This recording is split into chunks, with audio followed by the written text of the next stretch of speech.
Joining us now is North Dakota Republican Senator Kevin Cramer. Senator, thanks so much for your time tonight. Thank you, Lindsay. Looking forward to it.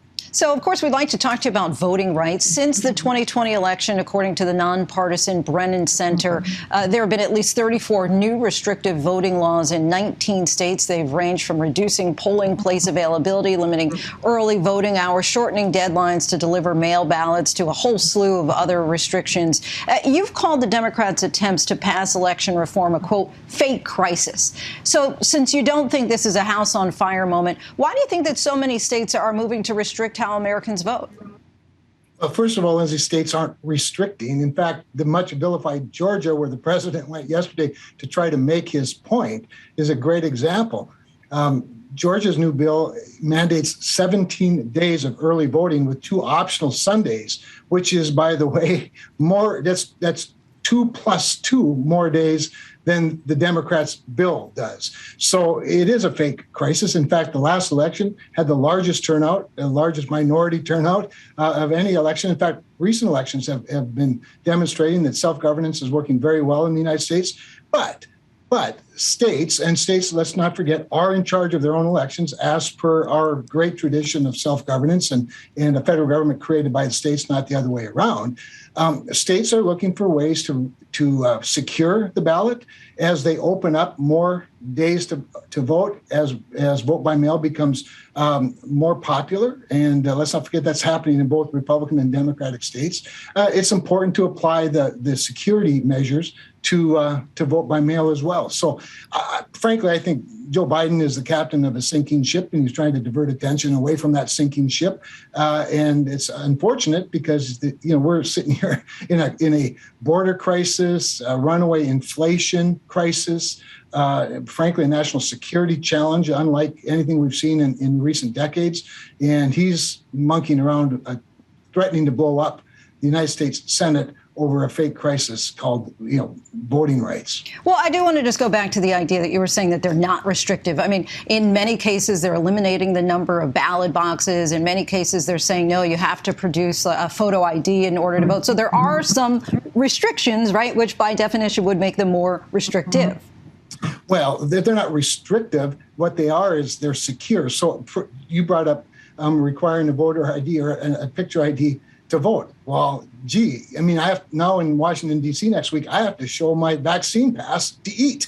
If that's not restrictive, I don't know what is. And yet somehow, not having to prove you are eligible to vote in order to cast a vote, I think is crazy. In fact, one of the areas of great dispute has to do with the increased voting by mail without having to prove you are who the ballot says you are. And I just don't think that that's an unrealistic expectation at a time when people are questioning, the validity to vote. So absolutely, I just don't. But why? I mean, like in Georgia, for example, it's not even legal to give food and water to voters in line. I mean, why? Who does that benefit? It's not legal for political operatives to give people food and water. By the way, that's a law in many Democratic states today. Before this, that was a law in many Democratic states. We don't want political operatives giving people water in the line, that says vote for candidate D. But that's up to states. That's not even a federal issue. States run elections, not the federal government. And as you're well aware, Senator, President Biden does want the Senate to carve out an exception in the filibuster to help get 2 voting rights bills to the finish line. Is there anything in the 2 bills under consideration that Republicans would support, that you personally would support? Well, is there any one thing in these bills? I've seen so many things I couldn't begin to support that I have not looked at every little thing to see what I might be able to vote for. But this attempt at blowing up the integrity of the United States Senate, something that he said he'd never do, by the way, as have several other Democratic leaders, including several senators, including Chuck Schumer, to carve it out in the legislative calendar for this one thing that seems to me to be an attempt to transform elections, federalize elections, turn the FEC into a partisan commission. All of that is designed so that they can tilt the scales in their way. And what they ought to be doing is dealing with the crisis that is runaway inflation, that is a crisis at our border, that is China, that is Russia, 100,000 troops at the Ukraine border. Those are the things that people expect the president to deal with, not these fake crises called voting rights, when there really is not a voting rights problem in our country. Sure. That is your perspective on that. I am curious, just when we're looking at some of the small line items there, For the People Act, for example, makes Election Day a national holiday. Would you support that?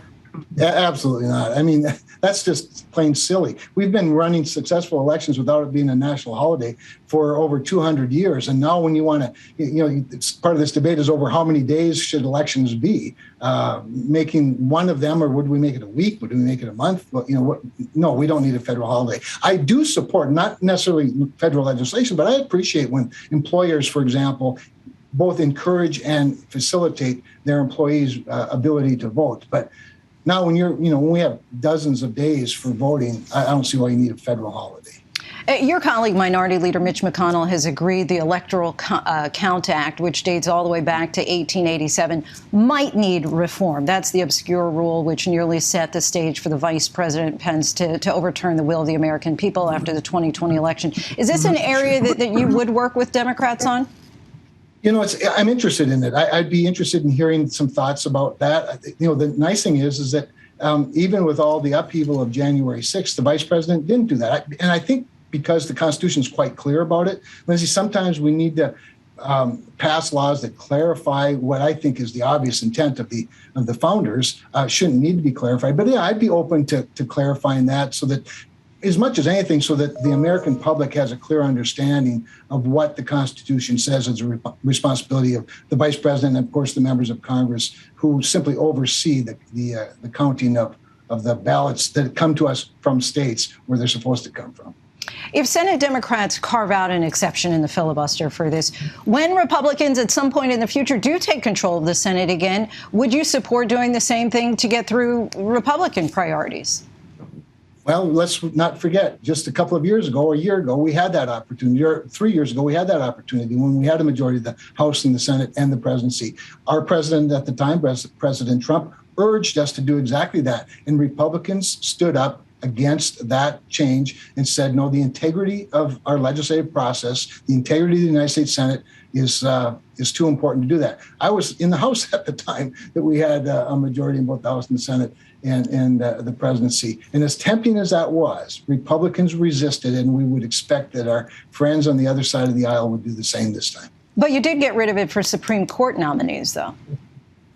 Well, let's not forget that was Harry Reid started that process with what's called the other calendar, if you will, the appointments to various positions. But he started it with the circuit courts, and it now applies to the executive calendar and across the board, with some safeguards still in place for the minority.